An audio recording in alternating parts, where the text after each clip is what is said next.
Hello everyone, कैसे हैं आप सब। उम्मीद करते हैं अच्छे होंगे। तो स्टूडेंट, हम लोग क्लास ए में फर्स्ट सेमेस्टर का पेपर नंबर 1 सॉल्व कर रहे हैं, जिसके 50 क्वेश्चन हम इससे पहले वाले वीडियो में यानी कि पार्ट 1 में सॉल्व कर चुके हैं। अब हम आगे के क्वेश्चन सॉल्व करेंगे कि इसमें कौन कौन से आंसर सही हैं। तो आइए सॉल्व करते हैं। और अगर मेरे द्वारा बनाई हुई वीडियोज़ आपको पसंद आ रहे हैं तो वीडियोज़ को लाइक शेयर ज़रूर कर दें, और होम साइंस पढ़ने के लिए नीलम्स एकेडमी चैनल को ज़रूर सब्सक्राइब कर लें। तो आइए देखते हैं 51 क्वेश्चन। तो 51 क्वेश्चन में लिखा हुआ है समय प्रबंधन के क्या नुकसान हैं। तो पहला है स्वास्थ्य पर प्रभाव, दूसरा है सुस्त दिमाग, तीसरा है रचनात्मकता में कमी। तो ये तीनों ही बातें समय प्रबंधन के बारे में सही दी गई हैं। भाई कोई भी चीज़ हम अपनी ज़िंदगी में करते हैं तो उसके कुछ नुकसान भी होते हैं, उसके कुछ फ़ायदे भी होते हैं। तो अगर हम टाइम मैनेजमेंट के हिसाब से चलते रहते हैं तब भी हमें कुछ नुकसान देखने को मिलते हैं। तो ये तीनों ही नुकसान हमें समय प्रबंधन के समय देखने को मिलते हैं। तो इसलिए इसका करेक्ट आंसर डी हो जाएगा, उपयुक्त सभी। नेक्स्ट क्वेश्चन है,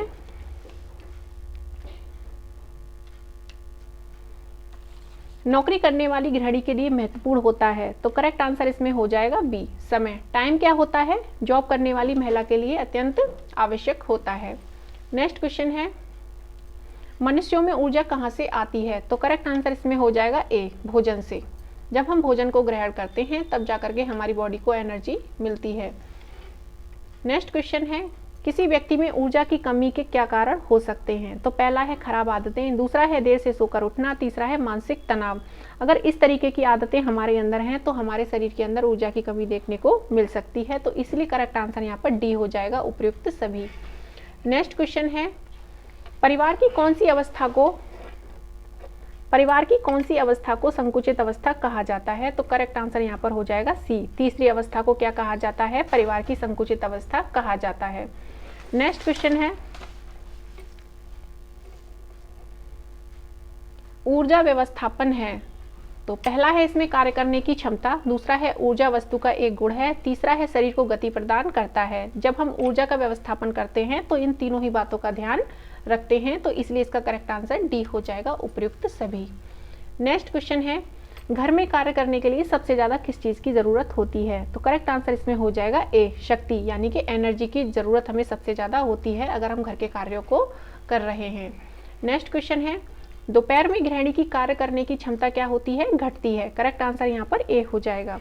नेक्स्ट क्वेश्चन है, थकान के कारण हो सकते हैं। तो पहला है शारीरिक स्थिति, दूसरा है कार्य क्षेत्र की व्यवस्था, तीसरा है श्वसन संबंधी। अगर ये तीनों ही बातें हमारी ठीक नहीं बैठ रही हैं तो इन तीनों कारणों से हमें क्या हो सकती है, थकान देखने को मिल सकती है। तो इसलिए करेक्ट आंसर डी हो जाएगा सभी। अगला क्वेश्चन है, थकान दूर करने की तकनीकें हैं। अगर हमें थकान महसूस हो रही है तो हमें क्या करना चाहिए। पहला है इसमें कार्य के प्रति जागृत करना, दूसरा है उचित शारीरिक स्थिति, तीसरा है विश्राम काल। अगर हम तीनों ही तकनीकें अपनाते हैं तो हमें हमारी थकान दूर हो सकती है। तो करेक्ट आंसर यहाँ पर डी हो जाएगा, उपयुक्त सभी। नेक्स्ट क्वेश्चन है, थकान का प्रकार नहीं है। तो पहला है शारीरिक थकान, दूसरा है मनोवैज्ञानिक थकान, तीसरा है नीरस थकान और चौथा है सामाजिक थकान।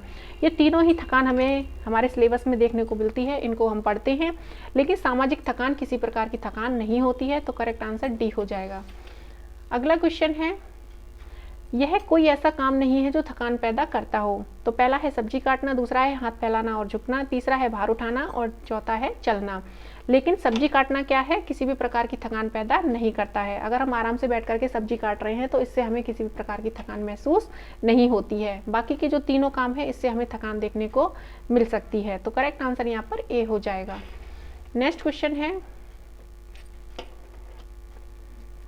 जब किसी कार्य को करने में समय ज़्यादा लगता है तो क्या शक्ति भी ज़्यादा लगती है। तो पहला है दोनों बराबर लगते हैं। तो इस बात को तो हम नहीं कह सकते हैं कि कार्य करने में समय ज़्यादा लग रहा है तो शक्ति भी ज़्यादा लगेगी।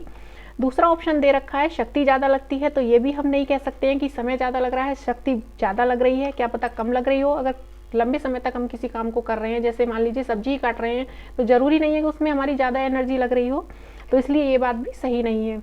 तीसरा दे रखा है समय ज़्यादा लगता है, तो ये भी हम नहीं कह सकते कि समय, तो ये तो किसी प्रकार का ऑप्शन ही नहीं है कि समय ज़्यादा लगता है, समय ज़्यादा लगता है। तो इसलिए यहाँ पर करेक्ट आंसर हो जाएगा डी, इनमें से कोई भी नहीं। नेक्स्ट क्वेश्चन है,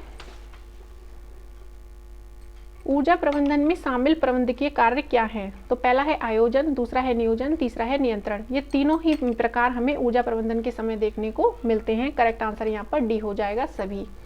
नेक्स्ट क्वेश्चन है ऊर्जा प्रबंधक के उद्देश्य हैं। पहला है ऊर्जा लागत को कम करना, दूसरा है अपशिष्ट को कम करना, तीसरा है पर्यावरणीय क्षय को कम करना। तो ये तीनों ही बातें हमें ऊर्जा प्रबंधक के उद्देश्य को दर्शाती हैं। तो करेक्ट आंसर यहाँ पर डी हो जाएगा उपयुक्त सभी।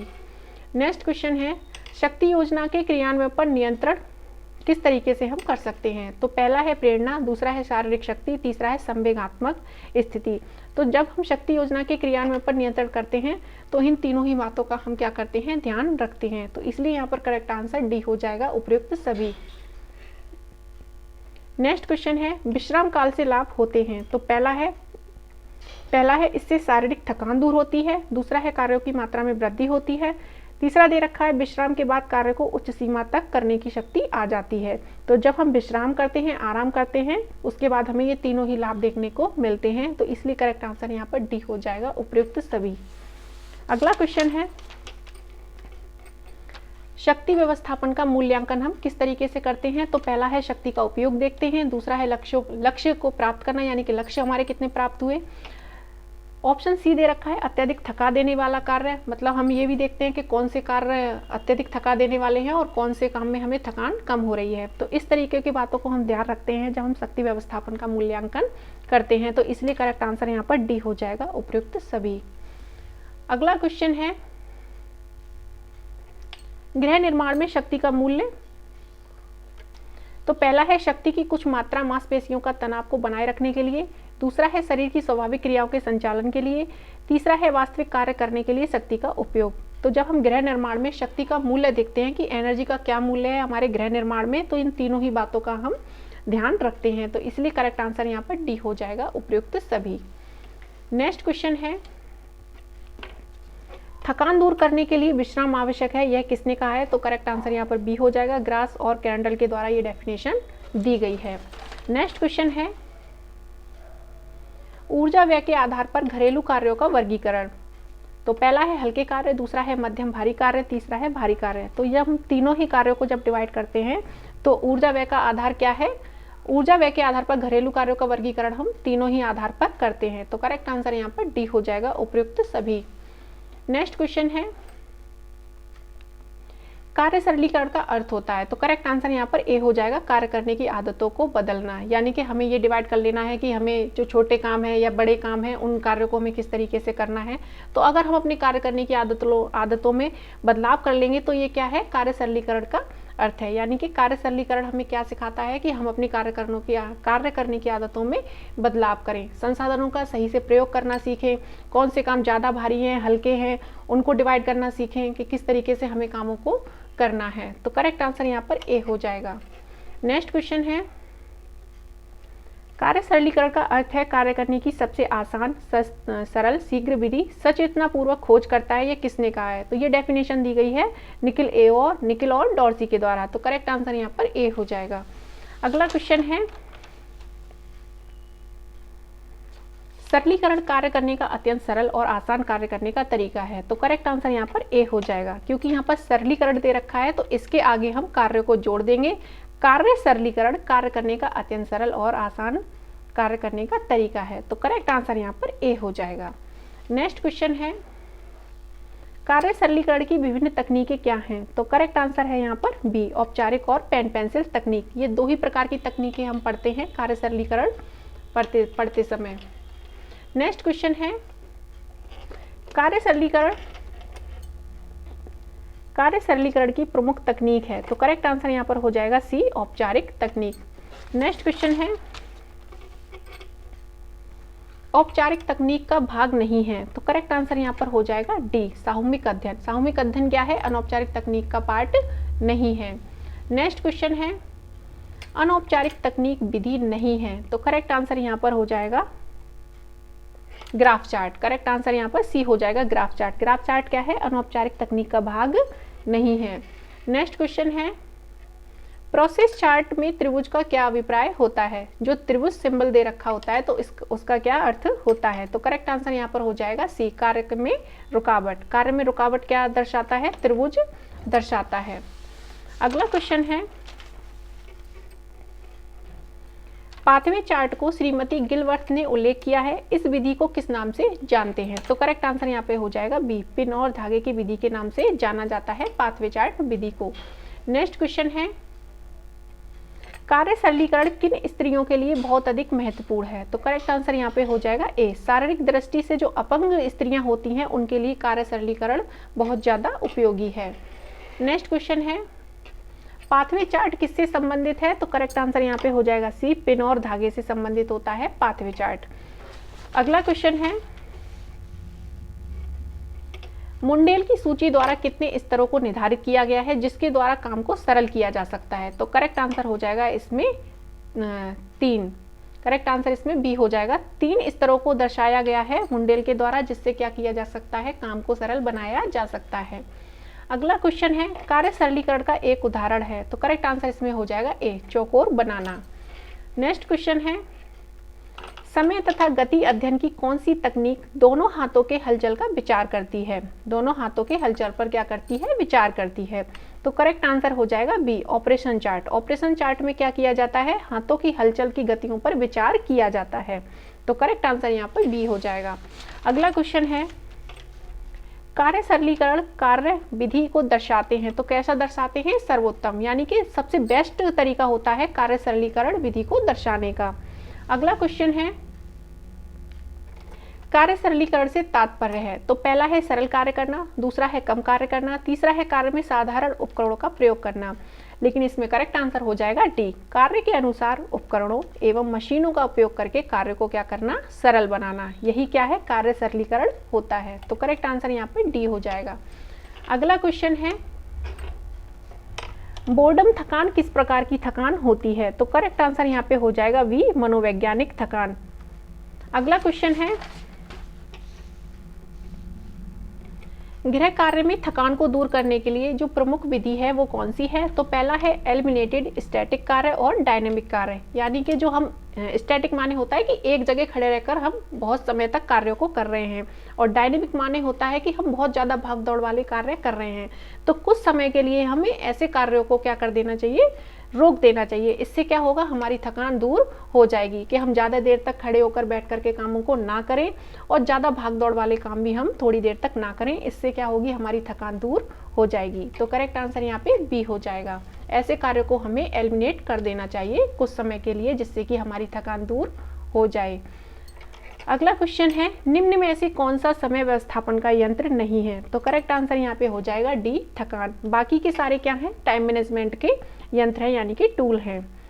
अगला क्वेश्चन है, निम्न में से कौन सा कारक बाद के कार्यों को करने में बाधक होता है? करेक्ट आंसर उसमें हो जाएगा सी, थकान। थकान क्या होती है, कार्यों को करने में बाधक होती है। अगर हमें थकान हो रही है तो हम कार्यों को नहीं कर पाएंगे, तो इसलिए यहाँ पर करेक्ट आंसर हो जाएगा सी। अगला क्वेश्चन है, निम्न में से कौन सा सुमेलित नहीं है? तो करेक्ट आंसर यहाँ पे हो जाएगा बी, सेवानिर्मित। सेवानिर्मित मानसिक थकान ये क्या है, एक दूसरे से मिला जुला रूप नहीं है, तो इसलिए यहाँ पे करेक्ट आंसर बी हो जाएगा। बाकी के सारे मिले जुले रूप हैं।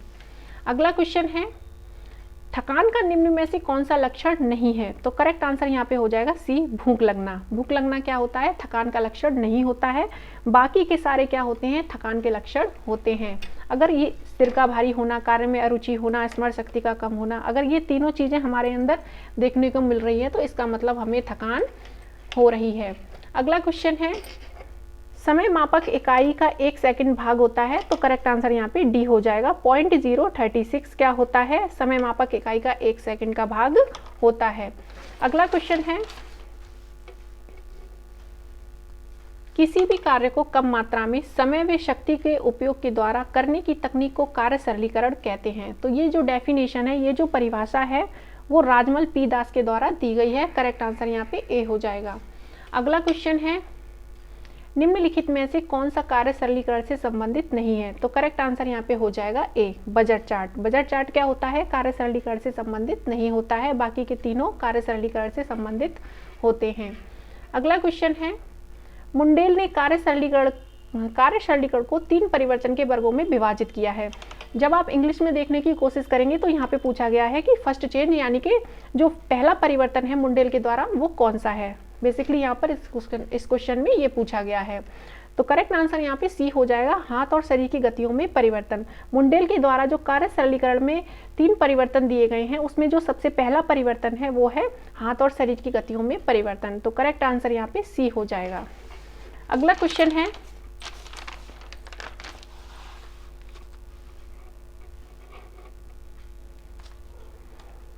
अभिकथन ए, कार्य का सरलीकरण काम करने की अत्यधिक सरल, अत्यधिक आसान और अत्यधिक तेज विधि होती है। तो ये बात बिल्कुल सही कही गई है कार्य सरलीकरण के बारे में।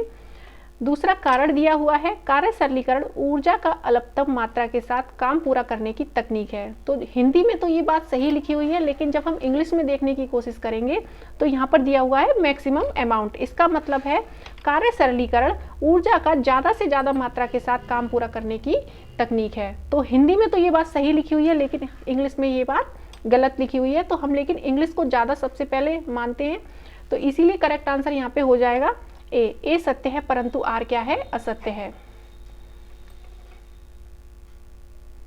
अगला क्वेश्चन है कार्य सरलीकरण के संबंध में रुचि जागृत करता है। तो पहला है कार्य सरलीकरण के उद्देश्यों की जानकारी होना, दूसरा है इसमें प्रेरणा, तीसरा है जीवन चक्र की धारणा की जानकारी होना। तो ये तीनों ही बातें कार्य सरलीकरण के संबंध में रुचि जागृत करती हैं, तो इसलिए इसका करेक्ट आंसर डी हो जाएगा, उपयुक्त सभी।